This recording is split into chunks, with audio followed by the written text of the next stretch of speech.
రాజా దుర్యోధన, నేను పరశురాముడి దగ్గరికి వెళ్ళి గొప్ప సాధన చేశాను, గొప్ప శుశ్రూష చేశాను. కృతాస్త్రుండనైతి, అన్ని అస్త్రములు నాకు వచ్చాయి, తెలుసుకున్నాను వరకు నిజమే, భగ్నమైపోతాయి అని చెప్పాడా? అది చెప్పడం. కాబట్టి కృతాస్త్రుండనైతి, నన్ను భండనమున మార్కొనంగలేరు మగలి జగంబుననుడు. అసలు ఈ లోకంలో ఏ వీరుడు కూడా నన్ను ఎదుర్కొనలేడు. ఇది మాత్రం అబద్ధమేగా, తనకి తెలుసుగా, తన అంతరాత్మకి తెలుసుగా. కానీ కర్ణుడు ఆ మాట అన్నాడు అంటే కేవలము ఆ మిత్ర ప్రేమ, ఆ దుర్యోధనుడు బెంగెట్టుకోకూడదు. అందుకని నన్ను ఎవ్వరేం చేయలేరు అనేటప్పటికీ సంతోషపడ్డవాడు ఎవరంటే దుర్యోధనుడు. అతడు ప్రవిదితాత్ముడయ్యే పరమ సంతోషాన్ని దుర్యోధనుడు పొందాడు. పైకి నవ్వుతూ ఎంతో సంతోషంగా నిజంగా పొంది వచ్చిన వాడిలా కనపడుతున్నా, 2 శాపములు నాకు వచ్చాయని లోపల తొర్రలో అగ్ని ఉన్న పచ్చని చెట్టులా కాలుతున్నవాడెవరు?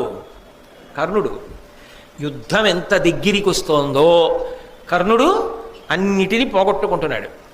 నిజానికి కర్ణుడి వ్యక్తిగత దోషం కన్నా కర్ణుని యొక్క సంఘదోషమే కర్ణుడిని పాడు చేసేసింది. దుర్యోధనుడితో కూడడమే.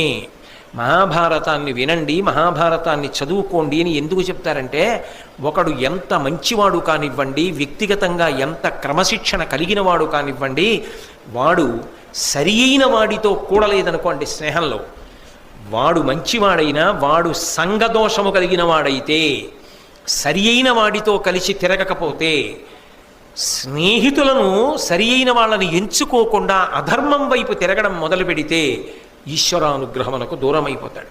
కలగవలసిన విభూతి కూడా కలగదు. అందుకే మనిషి ప్రయత్నపూర్వకంగా తెలుసుకోవలసింది ఏమిటి అంటే, తాను కష్టపడుతూ ఉండడమే కాకుండా తాను లోపల బాగా స్నేహితుడు అని పట్టుకోవలసింది ఎవరిని అంటే ధర్మమునందు అనురక్తి ఉన్నవాడిని, అలా భగవద్భక్తి కలిగిన వాడిని, ఆ ఒరిపిడి యందు నిలబడగలిగిన బలమున్నవాడెవరుంటాడో వాణ్ణి స్నేహితుడిగా లోపల అంగీకరించాలి. అంగీకరించి వాడితో కలిసి ఉన్నాడు అనుకోండి, అది ఉభయుల యొక్క అభ్యున్నతికి దారితీస్తుంది, కృష్ణార్జునులా ఉంటుంది. అది లేదనుకోండి, ఒకడెంత కష్టపడుతున్నా రెండవ వాడు అపాత్రుడు కనుక, అధర్మమునందు మగ్గిపోతున్నవాడు కనుక, వాడి పక్కన చేరిన కారణం చేత వీడి విభూతులు కూడా జారిపోతాయి. స్నేహమునందు ఎంత జాగ్రత్తగా ఉండాలి అన్నదానికి కర్ణ దుర్యోధనులే ప్రబల ఉదాహరణము. నేను తరచుగా అంటుంటాను, ఒక్క పువ్వుల దండలో ఒక చీమ ఉందనుకోండి, ఒక నల్ల చీమ,